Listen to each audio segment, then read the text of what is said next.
ध्यानमूलं गुरोर्मूर्ति पूजामूलं गुरोर्पदं मंत्रमूलं गुरोर्वाक्यं मोक्षमूलं गुरोर्कृपा। गुरु कृपा ही केवలం సర్వవ్యాపకమైన భగవంతుడికి సాష్టాంగ ప్రణమిల్లుతూ అలాగే విశ్వ గురు పరంపరకి మరియు క్రియాయోగ గురు పరంపరకి సాష్టాంగ ప్రణమిల్లుతూ అందరికీ కూడా శ్రీ గురు పౌర్ణమి శుభాకాంక్షలు। ఈ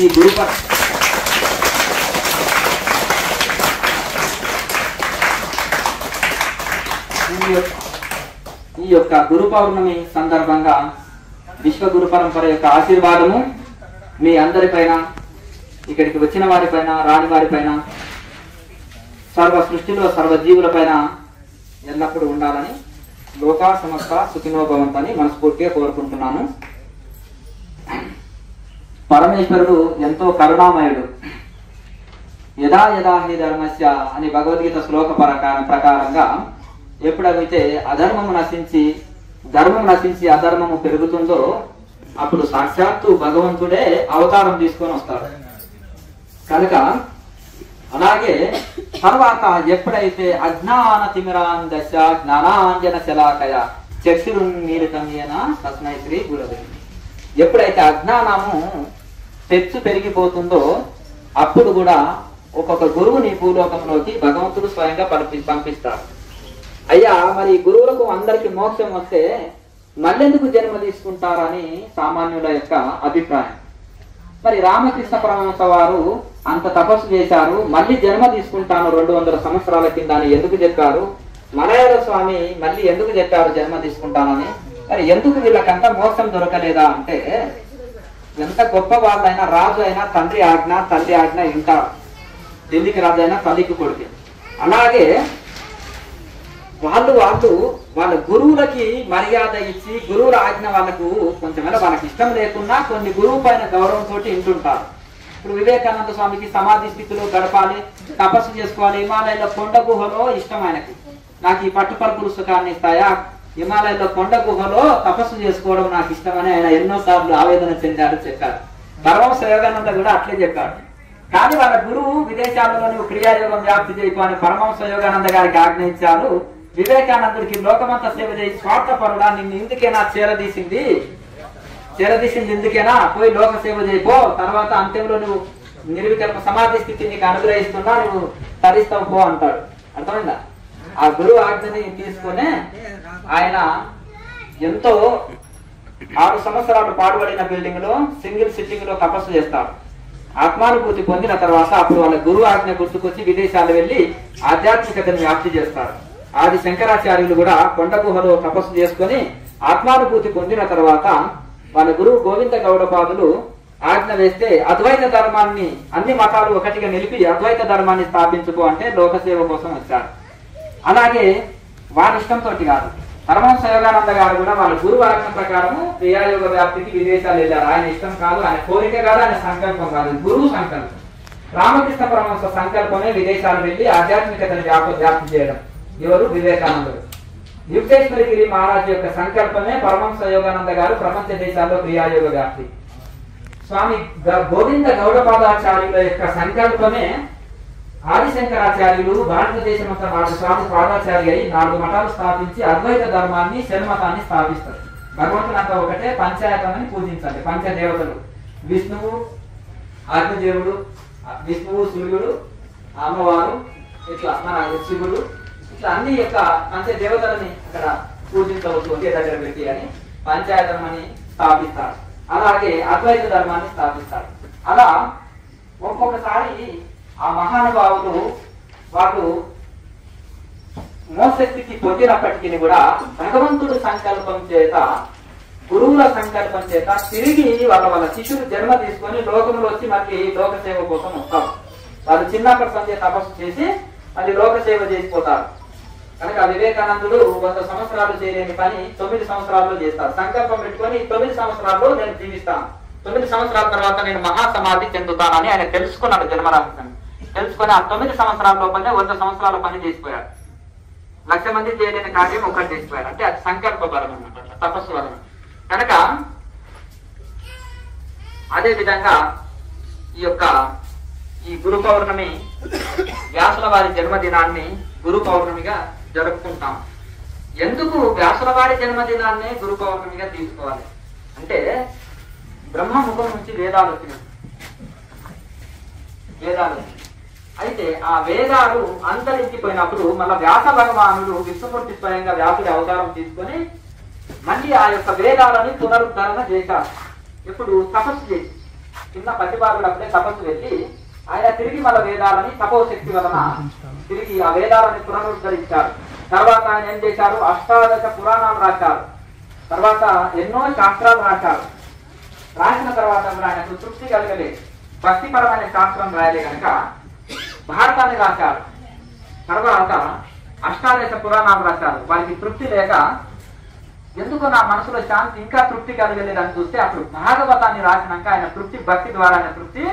భక్తి లేనిది పాండిత్యము గాని తపస్సులు గాని వ్యర్థం కనుక భక్తితో కూడిన తపస్సు గాని వేదాంతం గాని శోభిస్తుంది, పూర్ణ ఫలితం ఇస్తుంది. కనుక భాగవతంలో భక్తి గురించే ఉంటుంది మొత్తం. కనుక ఆ యొక్క భాగవతాన్ని రాసి ఆయన తృప్తి చెందారు. సమస్త శాస్త్రాన్ని మనకు అందించారు కనుక వారు మనకు ఒక జగద్గురువుగా ఆ యొక్క వ్యాసుల వారిని శంకరాచార్యులు కూడా ఆదర్శం తీసుకొని ఎన్నో గ్రంథాలు రాసి అందించారు. కఠినమైన సంస్కృతాన్ని తేలిక సంస్కృతంలో వాళ్ళు ఎన్నో గ్రంథాలు రాశారు. అయితే ఈ యొక్క వ్యాసుల వారు సమస్త గ్రంథాలను అందించి 4 శిష్యులని ఏర్పాటు చేసి 4 మఠాలు ఏర్పాటు చేసి బ్రహ్మ విద్యని ఆయన స్థాపించి వెళ్ళారు. వారి తర్వాత అందుకనే వారి యొక్క జన్మదినాన్ని మనం గురు పౌర్ణమిగా జరుపుకుంటాం. సకల విద్యలు ఇచ్చారు కాబట్టి సకల శాస్త్రాలు మనకు అందించారు కనుక. నాకెందుకు లేదు కొండ గుహలు కూర్చొని తపస్సు చేసుకుంటే వాళ్ళ స్వార్థం వాళ్ళు చూసుకుంటే లోకంలో ఉద్ధరిస్తుండ్రా. వివేకానందుడు పోయే కొండ గుహలో, పరమహంస యోగానంద పోయే ఒక కొండ గుహలో, ఆది శంకరాచార్యులు పోయి ఓ కొండ గుహలో తపస్సు చేసుకుంటూ తపస్సు చేశారు. చేయకుండా చెప్పలేదు. థియరీ ప్రాక్టికల్ ఉంది. స్తోత్రియం బ్రహ్మనిష్ఠంచ. గురువు అంటే స్తోత్రియుడు అంటే శాస్త్రాన్ని చక్కగా అధ్యయనం చేసి, బ్రహ్మనిష్ఠ అంటే తపస్సు చేసి అనుభూతి పొందిన వారు, థియరీ ప్రాక్టికల్లో పరిపూర్ణులైన వాళ్ళు. అట్లా కనుక ఉప్పు కప్పు రంగునొక్క పోలిక నుండు. ఉప్పు కర్పూరం ఒకలాగే ఉంటుంది. ఒకటి నిప్పులు వేస్తే చిటపట అంటుంది, ఒకటి జ్యోతి అయి వెలుగుతుంది నిప్పులు వేస్తే. అందుకనే పురుషులందు పుణ్య పురుషులు వేరయ్యా. గడ్డాలు మీసాలు అందరూ పురుషులే కానీ పుణ్య పురుషులు మహాపురుషు అంటారు. పుణ్య పురుషులు వేరు అంటే ఋషులు వేరయ్యా. కనుక అట్లా ఆ విధంగా అట్టి ఋషులు ఆ యొక్క మహాపురుషుగా మారుతారు. కనుక ఆ విధంగా మనకు ఈ గురు పరంపర ఋషులంతా మనకు ఎంతో సేవ చేశారు. చాలా మంది అనుకుంటారు హిమాలయంలో ఋషులంతా వచ్చి లోకంలో సేవ చేయొచ్చు కదా అంటే, ఎవరన్నా చెప్తే వింటున్నారు అందరూ? సుకృత జీవులే వింటారు ఎవరొచ్చి బోధించినా కానీ ఒక్కొక్కసారి ఆ గురువులు ఒక్కొక్కరిని పంపిస్తుంటారు ఆయా సమయంలో ఆయా కాలానుగుణంగా. ఇప్పుడు ఎప్పుడు ఒకరే సీఎం ఉంటారా, ఎప్పుడు ఒకరే పిఎం ఉంటారా, ఎప్పుడు ఒకరే ప్రెసిడెంట్ ఉంటారా, సర్పంచ్ ఉంటారా? ఉండదు. ఒక్కొక్క సమయంలో ఒక్కొక్కరు వస్తారు. అట్లాగే భగవంతుడు కూడా ఒక్కొక్కరిని, ఒక్కొక్క గురువుని ఒక్కొక్క ప్రాంతంలో, ఒక్కొక్క దేశంలో, ఒక్కొక్క రాష్ట్రంలో, ఒక్కొక్క జిల్లాలో పంపించి వాళ్ళ గురువుల సంకల్పం చేత దీన్ని బ్రహ్మ విద్యని డెవలప్ చేసుకుంటారు. ఎవరు? గురువులు. ఈ లోపల నేను కర్తని, నేను చేస్తున్నాను అనే అనుకుంటాం అనుకో, అహంకారం వచ్చి చెడిపోతారు. అందుకనే నీవు యుద్ధం చేస్తున్నా, తింటున్నా, తిరుగుతున్నా, పడుతున్నా ఎల్లవేళలా ఇది భగవంతుడు చేయిస్తున్నాడు నా చేత అనే భావనతోటి ఏ కర్మనైనా చేసి అది దైవార్పితంగా అర్పించు. అర్జున నేను కర్తని అనుకుంటే అహంకారం. అర్జునుడు నేను యుద్ధం చేస్తున్నా, నేను కర్తని, నేను ఆయన క్రియేటర్ అనుకుంటున్నాడు. అక్కడ అహంకారం వచ్చింది. అహంకారం వచ్చినప్పుడు దుఃఖం కూడా వస్తుంది. కనుక నువ్వు ఏమి చేస్తలేవు, నువ్వు సాక్షిగా ఇది భగవంతుడు నా చేత చేస్తున్నాడు అనే భావనతోటి చేయమని చెప్పారు. కనుక మనం కూడా సమస్త కర్మను ఏది చేస్తున్నా భగవంతుడు చేస్తున్నాడు అనే భావంతో చేయాలి. కనుక మనకు సాక్షాత్తు భగవంతుడు వచ్చిన కబీర్ దాస్ అంటాడు, భగవంతుడు గురువు ఇద్దరు ఒకసారి వస్తే ఎవరికి నమస్కరిస్తామంటే నేను మొదలు మా గురువు గారికి నమస్కారం చేస్తాను అంటాడు. అంటే భగవంతుడు ఎట్లుంటాడో నాకు తెలియదు కాబట్టి గురువుని అయితే గుర్తుపడతా నమస్కారం గురువు గారు అంటాను. భగవంతుడు అంటే తెలియదు కదా. ఇప్పుడు సాక్షాత్తు శివుడు వస్తుంటే ఏదైనా వేషం వేసుకొని వచ్చారేమో అనుకుంటారా, అంతేనా కదా. అట్లా ఆ విధంగా గుర్తుపట్టను కాబట్టి. అయితే ఒకవేళ భగవంతుడు వచ్చిన గురువు ఉండిన భగవంతుడు మొక్క మొక్కగలుగుతా నాకు తెలియదు కనుక.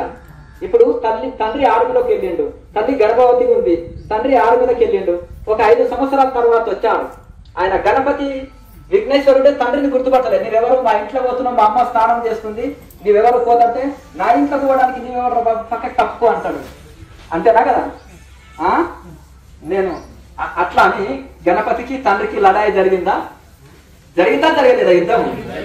ఇప్పుడు అది తల్లి వచ్చి అయ్యో నాథ ఈయన మన కుమారుడు అంటే అయ్యయ్యో తల్లే ఇట్లా మొదలు తెలియదు కదా, అందుకని అట్లా ఇది యుద్ధం జరిగింది. అలాగే తండ్రి ఆరోగ్య నుంచి వచ్చాడు, ఇంటికి వచ్చినప్పుడు కొడుకు గుర్తుపట్టాడు. మీ నాయన నమస్కరించంటే పోయి నాన్నగారు రండి అని ఒక కూర్చోబెడతాడు, మంచి నీళ్ళు ఇస్తాడు, మర్యాద చేస్తాడు. అంతేనా కదా. నీవు నా ఇంట్లోకి వస్తున్నావు అంటాడు పిల్లవాడు, లేకపోతే గణపతి లాగా కన్ఫ్యూజ్ అవుతాడు. అలాగే సాక్షాత్తు భగవంతుడు వచ్చిన గుడిలో దర్శనం చేసుకొని కూర్చోండి. అట్లా ఆ విధంగా అన్ని కూర్చొని హోమాలు అయిపోయినాయి, కూర్చోండి. అయితే ఈ విధంగా సాక్షాత్తు భగవంతుడు వచ్చిన మనము కొంతమంది సాధకులు ఎక్స్పీరియన్స్ అనుభూతులు రాకపోతేనే రాలేదంటారు, వస్తేనే వచ్చినాయని కంగారు పడతారు. కొద్ది రోజులకు అనుభూతులు ఆగిపోతే రాకపోతే అయ్యి మధ్యలో బాగొస్తుంది, మధ్యలో వస్తలేవు స్వామికి, అది ఒకసారి గొడవ. ఒకవేళ రైట్ ఎక్స్పీరియన్స్ వచ్చినా గొడవనే, అది కూడా ఇది అన్నో కాదు గట్ట వచ్చింది ఇట్లా రాకుండా వచ్చింది పుస్తకంలో లేదే ఎట్లనో ఏంటిదో అని కంగారు పడతారు. ఇది రైట్ ఎక్స్పీరియన్స్ ఆయన నీకు ఈ ఎక్స్పీరియన్స్ వచ్చింది అంటే నాకు ధైర్యం వచ్చింది, ఏం భయపడనైతే మనసు సూక్ష్మంగా వెళ్ళి భయం, చాలా భయానికి లోనవుతారు. ఒకవేళ యమధర్మరాజు వచ్చిన ఒక భయం లెక్క. మనసు కొంతమందికి చీకటి అంటే భయం, ఒంటరితనం అంటే భయం. ఒక గదిలో కూర్చొని సాధన చేసుకుంటే మనసు సూక్ష్మంగా మారిపోతుంది.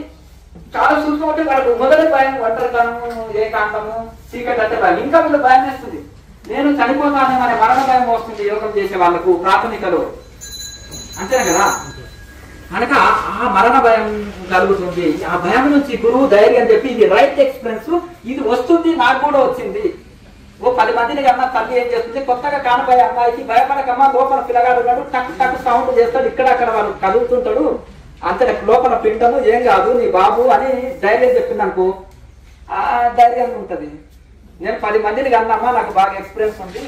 అపూర్వకాలంలో అనేది కదా, కొత్త అమ్మాయికి డెలివరీకి ఉంటే సలహాలు ఇస్తుంటుంది, నొప్పులు కూడా ఎలా చేయాలో చెప్తుంది, అంతేనా కదా.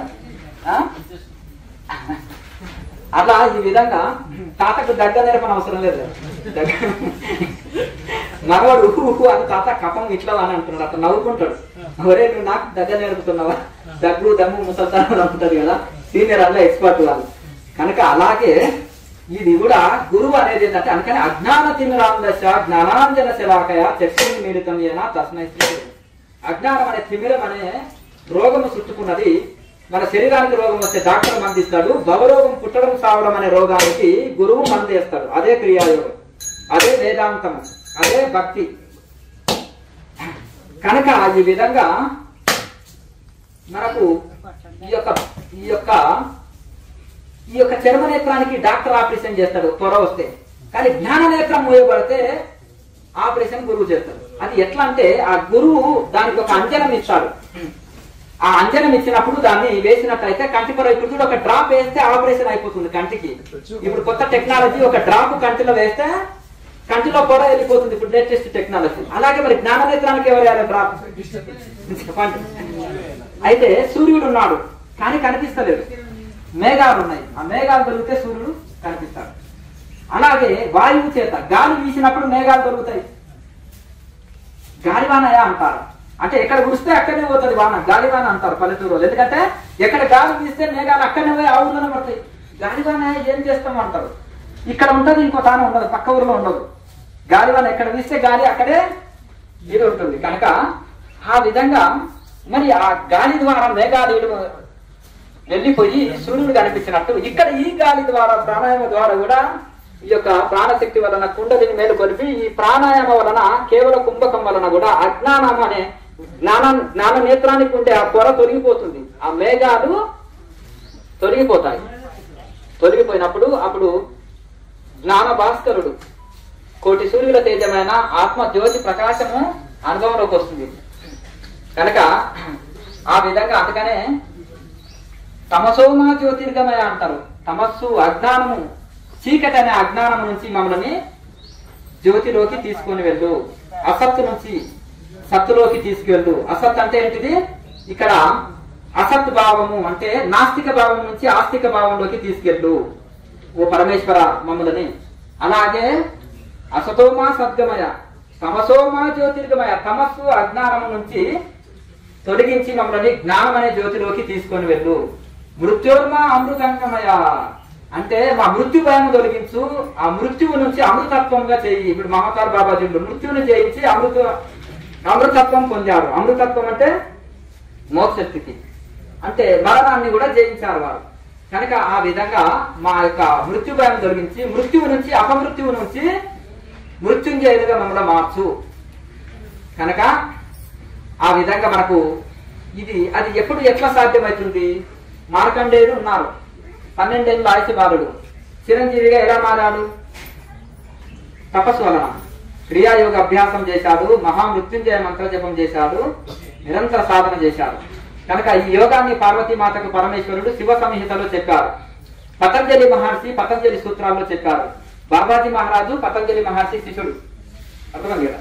తపస్వాధ్యాయ ఈశ్వర ప్రధానాన్ని క్రియాయోగ అని ఉపదేశం చేసి దీన్ని ఎలా చేయాలనేది బోధించిన తర్వాత బాబాజీ మహారాజు నేను మానవుని మరణాన్ని జయించగలుగుతానని సంకల్పం పెట్టుకొని మార్కండేయుడు వలె తపస్సు చేసి చిరంజీవిగా మారిపోయాడు. అలా కనుక ఇలాగే ఎందరో ఋషులు, 7 ఋషులు, రాముడు కృష్ణుడు కూడా ఈ క్రియాయోగాన్ని ఆచరించాడు. భగవద్గీతలో చెప్పిందంతా క్రియాయోగమే. సహజము కర్మ కౌంతేయ, అదే క్రియాయోగం. అర్థమైంది కదా? సహజ కర్మ నీలోన నడుస్తుంది. దాని యోగ కర్మసు కౌశలం. కర్మయోగం అన్నా క్రియాయోగం అన్నా ఒకటే. కర్మయోగము అంటే క్రియ అన్న కర్మ అన్న పని. ఈ శ్వాస నడిచినంత వరకు అది కూడా ఒక పనే. బట్టలు ఉతకడం, తినడం, ఉద్యోగం చేయడం, కుటుంబాన్ని పోషించడం పని కాదు. అది ఒకటే కాదు, ఇది కూడా పనే. శ్వాస తీసుకొని వదలడం కూడా కర్మనే. మరి ఆ కర్మ విశేషంగా ఎప్పుడు పోతుందయ్యా అంటే ఈ యొక్క నిష్క్రియ స్థితిలో. ఈ క్రియ చేస్తే నిష్క్రియ స్థితి వస్తుంది, నిష్కర్మ కర్మ చేస్తే నైష్కర్మ స్థితి వస్తుంది. ఈ క్రియ చేస్తూ చేస్తూ చేస్తూ ఉండగా ఈ నిష్క్రియ స్థితి వస్తుంది. అంటే శ్వాస లేని స్థితి. శ్వాస నిశ్చలమై సహస్రారంలో శ్వాస నిశ్చలమైనప్పుడు అప్పుడు గుండె, శ్వాస, నాడి, లోపల అవయవాలన్నీ నిలిచిపోతాయి. అదే నిష్క్రియ స్థితి. ఇప్పుడు పడుకున్నాము, ఏం పని చేస్తలేదు, నేను పడుకున్నాను కదా అంటారు. లోపల గుండె కొట్టుకుంటుంది, అవయవాలు నడుస్తున్నాయి, అన్ని నడుస్తున్నాయి, శ్వాస నడుస్తుంది.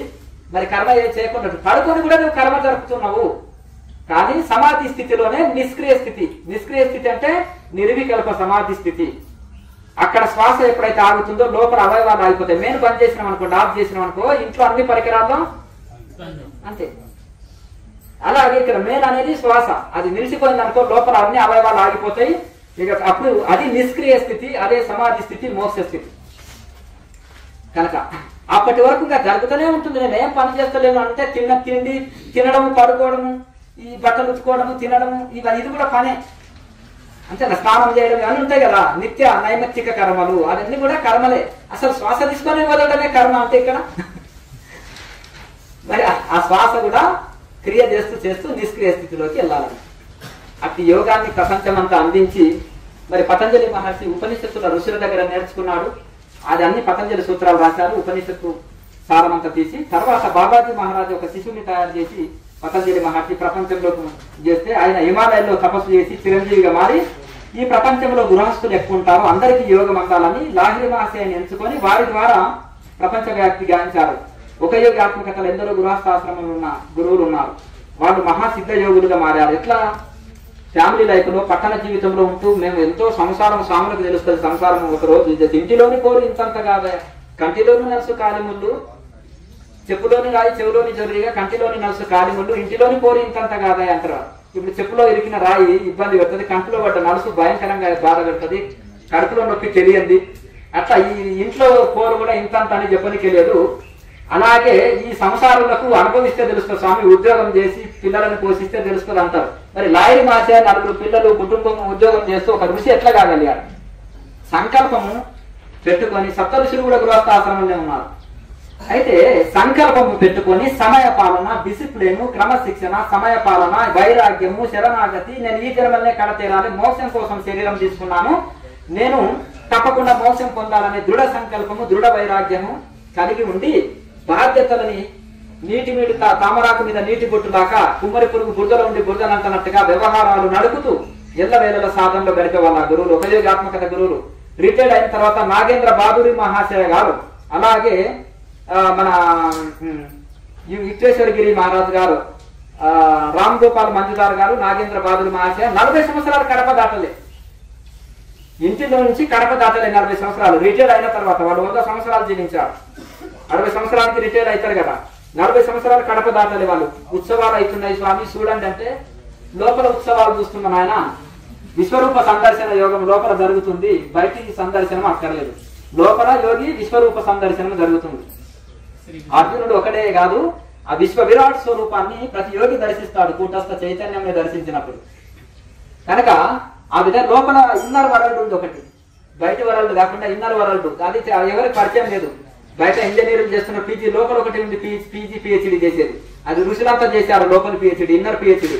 ఆ ఇన్నర్ పిహెచ్డి చేసినప్పుడు వాళ్ళు హ్యాపీగా ఉంటారు.